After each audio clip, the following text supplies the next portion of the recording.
तो अलग अलग जगहों की ग्राउंड रिपोर्ट न्यूज 24 आप तक पहुंचा रहा है। इस बीच गाजीपुर बॉर्डर पर पुलिस फोर्स की तैनाती बढ़ा दी गई है। ड्रोन कैमरे के जरिए भी गाजीपुर बॉर्डर पर नजर रखी जा रही है। वहां पर राकेश टिकैत मौजूद हैं, जिनसे हमारे सहयोगी ने बात की थी और पूछा था क्या रिपोर्ट मिल रही है।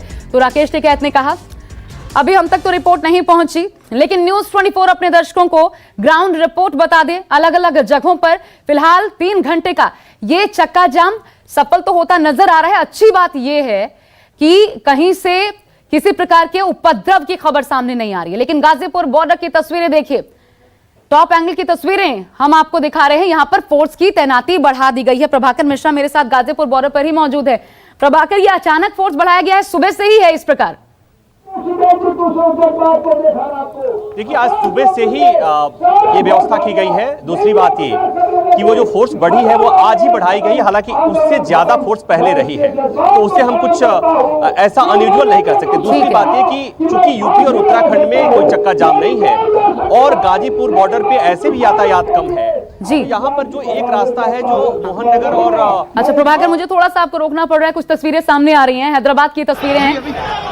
ये देखिए, हैदराबाद में भी सड़कों पर जुलूस निकालकर सड़क को बाधित करने की कोशिश की गई है, ताकि चक्का जाम 3 घंटे का जो आह्वान किया गया है किसान संगठनों की तरफ से, इसे सक्सेसफुल बनाया जा सके। ये हैदराबाद की तस्वीरें हैं और यहाँ पर जो खबर आ रही है, किसानों और पुलिस के बीच झड़प की नौबत उत्पन्न हो गई। हैदराबाद में किसानों और पुलिस के बीच झड़प की नौबत उत्पन्न हो गई।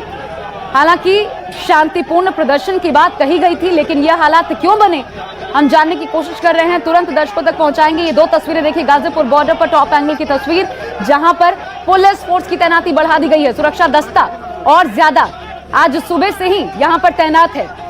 प्रभाकर मिश्रा मेरे साथ है। प्रभाकर, राकेश टिकैत को तो ग्राउंड रिपोर्ट नहीं मिली थी, लेकिन गाजीपुर बॉर्डर पर ये 3 घंटे का जो चक्का जाम है, किसान क्या मान रहे हैं, इससे क्या फर्क पड़ने वाला है?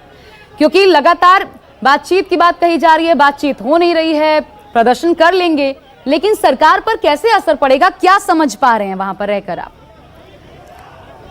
देखिए, जितने लोगों से मेरी बात हुई है सब लोग एक बात ये कह रहे हैं कि इससे बहुत असर नहीं पड़ेगा, लेकिन एक दबाव जरूर बनेगा। और एक सांकेतिक ये है, आंदोलन में इस तरह की चीजें होती हैं दबाव डालने के लिए, तो इसको इसी तरह से लिया जाना चाहिए, पहली बात। दूसरी बात ये कि महत्वपूर्ण ये है कि यूपी और उत्तराखंड में खुद किसान संगठनों ने चक्का जाम नहीं करने का फैसला किया था।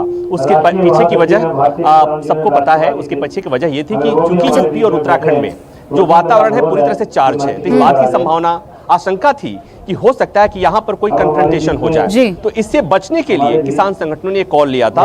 और यहाँ पर जो मैं देख पा रहा हूँ कि गाजीपुर बॉर्डर के आसपास जहां यातायात है पूरी तरह से सामान्य है, नॉर्मल है, कहीं कोई चक्का जाम नहीं है। और ये चूंकि कॉल था किसान संगठनों का कि यूपी में नहीं किया जाएगा। मैं एक सवाल यहाँ पर पुट अप करना चाहती हूँ प्रभाकर, गाजीपुर के आसपास आपकी जो बातचीत थी राकेश टिकैत से, उसी के आधार पर आप कह रहे दबाव बढ़ेगा, ये एक सांकेतिक होता है और इससे दबाव बनता है, ऐसा ये संदेश जाता है, सीधा सीधा माना जाता है। लेकिन राकेश टिकैत आपसे बातचीत में कह रहे थे कि अक्टूबर तक तो डटेंगे, तो मतलब दबाव बनाएंगे, तो ये मान रहे हैं कि इस दबाव का कोई असर होगा नहीं, ये हम करने के लिए सिर्फ कर रहे हैं। देखिए, निश्चित ये केवल यही नहीं, इसके बाद एक बात और हो रही थी कि राकेश टिकैत की सभाएं अब अलग अलग जगहों पे हो रही है। यूपी में हुई, हरियाणा में हुई, पंजाब और राजस्थान में होनी है और देश भर में होने वाली है, जैसी मेरी जानकारी है। तो ये कोशिश ये है कि, और एक चीज और आज महत्वपूर्ण ये भी देखना है कि अगर देश के अलग अलग हिस्सों में किसान